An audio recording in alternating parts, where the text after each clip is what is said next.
Hello everyone and welcome back to the channel, and it is definitely FAFO season right now. There are tons of stories going out of people losing their jobs because they are revealing to the world that they are heartless demons who support the murder of people who you disagree with. And I mean, what else do I really need to say about that? It's just kind of is what it is, you know? And there's this strange kind of narrative going around that this is like cancel culture and the right wing have become a bunch of Karens all of a sudden or whatever. But I really want to put this into perspective because I feel like these people really aren't getting it. There's a big difference between some person somewhere, I don't know, streaming on Twitch a video game that you don't like, that happens to have some type of connection to a person who you think is like a transphobe or something like that, and you getting upset and trying to cancel them, and sending them death threats and asserting that they are supporters of genocide because they're playing a video game, which is all just ridiculous, overhyped claims of you being a crazy person or whatever, and people actually going around and celebrating murder. And not only celebrating murder, some people are demanding more blood. There are some people out here who are saying, why did you stop shooting at just him? His wife and child were right there. I've seen people say stuff to that effect. And no, we're not talking about a bunch of tweets from accounts that have no followers, and people like they do with right-wing stuff, where they're like, look, right-wingers are doing it too, and then it's a bunch of bot accounts that have no followers or nothing. We're talking about actual video footage with actual audio, with actual people saying these things. They're literally like sitting out in public and just like, dude, like the job's not done. We still got more work to do. Like, not only are they celebrating the murder of this person, but they're like, everybody in proximity to this person, by virtue of just being in his circle, they also are guilty, and we want them dead too. Think about being an employer. You have a person who works inside of your establishment, rather that be in the service industry, in the medical industry, in the education sector, like wherever it is you are, and you've become aware that somebody who works for you and represents your company openly and proudly believes that murdering people who disagree with you is not only acceptable, but virtuous. And it's not only virtuous to kill the person, but everybody else connected to them is guilty by association, and they need to be murdered too. We're not really pretending like the quote-unquote cancel culture is the same here, are we? Where somebody's just like, cancel this person because they're playing a video game that I don't like, and another person's like, cancel this person because they're a supporter of murder and they're happy and proud about it. I truly cannot understand where the disconnect is here. I'm really having a hard time figuring out what's so hard to grasp about this concept. These two things are not even remotely the same. Now, there are some people who are going to say it still shouldn't matter. Words are words, and nobody should have to, whatever for work. But here's the thing. Everybody on the right who's cheering all these people who are losing their jobs because of the things that they're saying, guess what they're not doing? They're not advocating that these people get killed. They're not advocating that these people are murdered. They're not saying that these people should die. They're saying that you should suffer the consequences of your horrible rhetoric, and you shouldn't be surprised that everyday average people feel just a little uncomfortable around some murderous psychopath who thinks that killing people who disagree with you is okay. Like, come on, dude. I really don't understand this.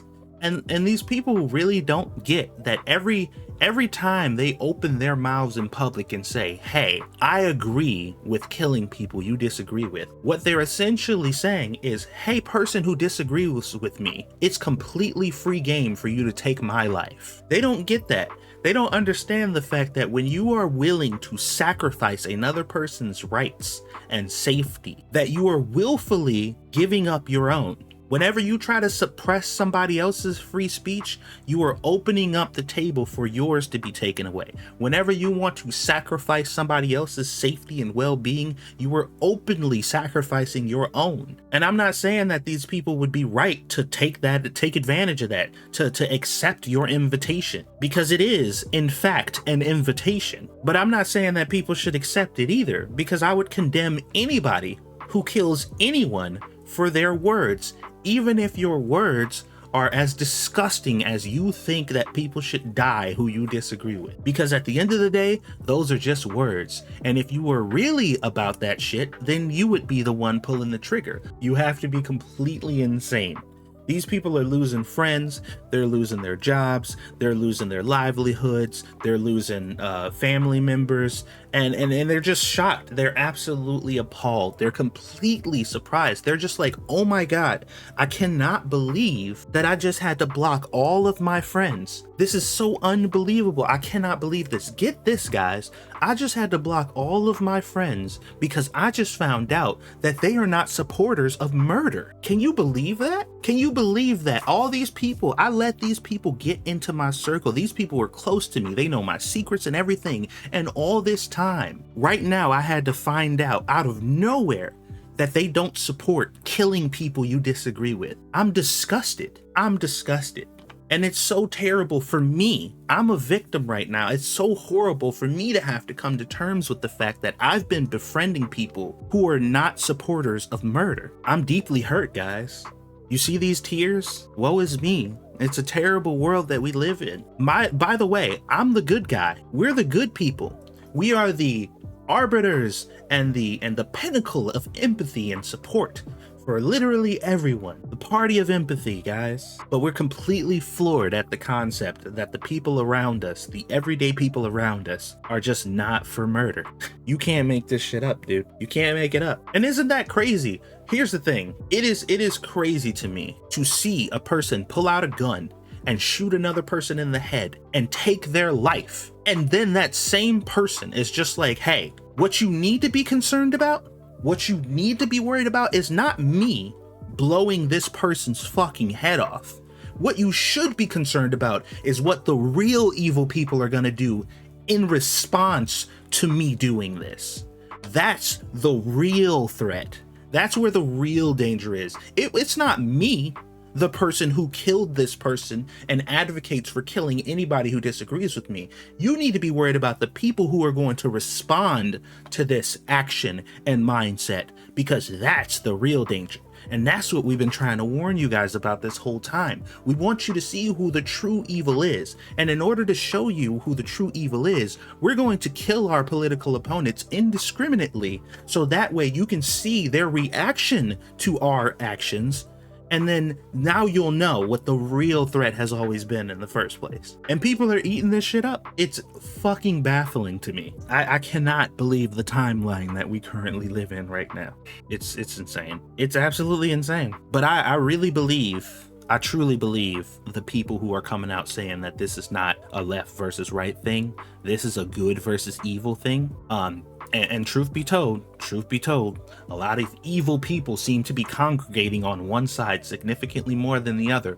But like, for real, we really need to get out of the idea that this is specifically or exclusively a left versus right thing. And the only reason that I say that is because, yes, we can all agree that majority of this rhetoric is coming from one side, but it's still coming from a vocal minority of that side. Majority of people who identify as Democrats are regular, average people who don't have any kind of crazy radical views or whatever. They just have base level democratic beliefs. And the vast majority of people on the right who are Republican are in the exact same boat. I want y'all to really remember and lock this shit in the best you can. We are battling a war of extremes right now. We are in a war with extremist, evil, demonic psychopaths. We can talk about which direction that they're coming from the most and all that stuff, sure.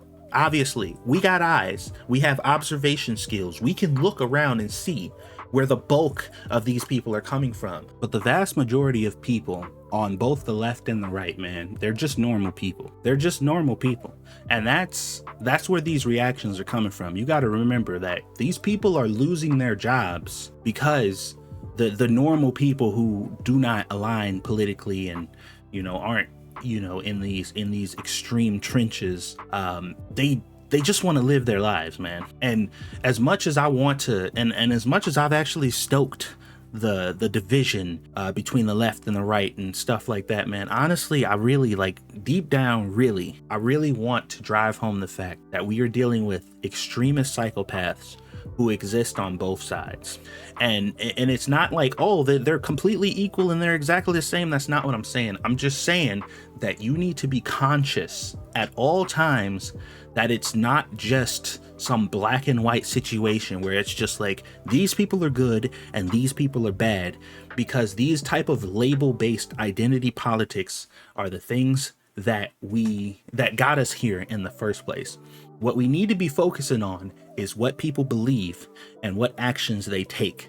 So from now on, the mindset that I want to have is, if you are a supporter of murder, I don't care what your political affiliation is. If you are the type of person to believe that people need to die for their words, regardless of whatever, you know, standpoint that you're coming from, then this is good versus evil. That I don't even care. I don't even want to know what your political affiliation is. That is completely irrelevant to me.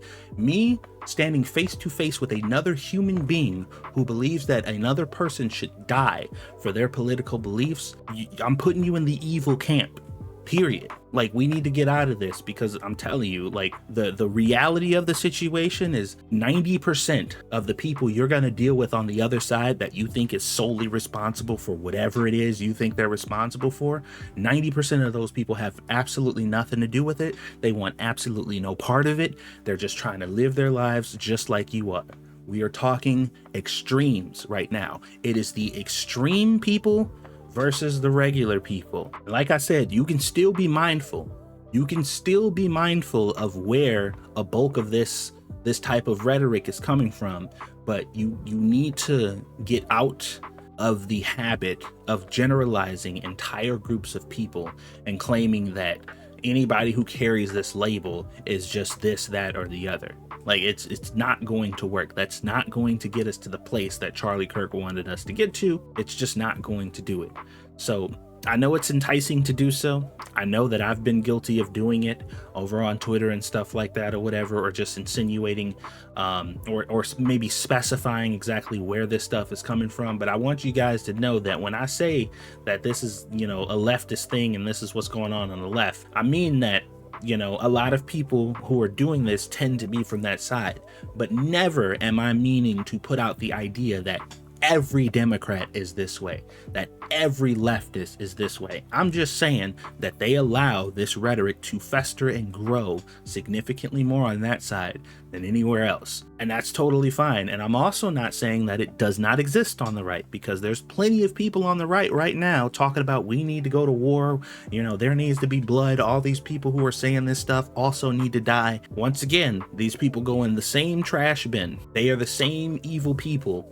Doesn't matter what side they represent. So, you know, I really want to drive that point home, because it does matter. And it's what Charlie Kirk would want. Like, it's the type of it's the way that Charlie Kirk would want it to be handled. We completely and universally condemn people who support murder. Doesn't matter what side they're on, period. Point blank. It doesn't matter. Like, flat out across the board. Do you support murder? Yes or no? You're a piece of garbage. That's it. I don't need to know what your political affiliation is. You know, that's my 2 cents on it. I need to get that off of my chest. Just be mindful of that going forward, guys. That's all I ask.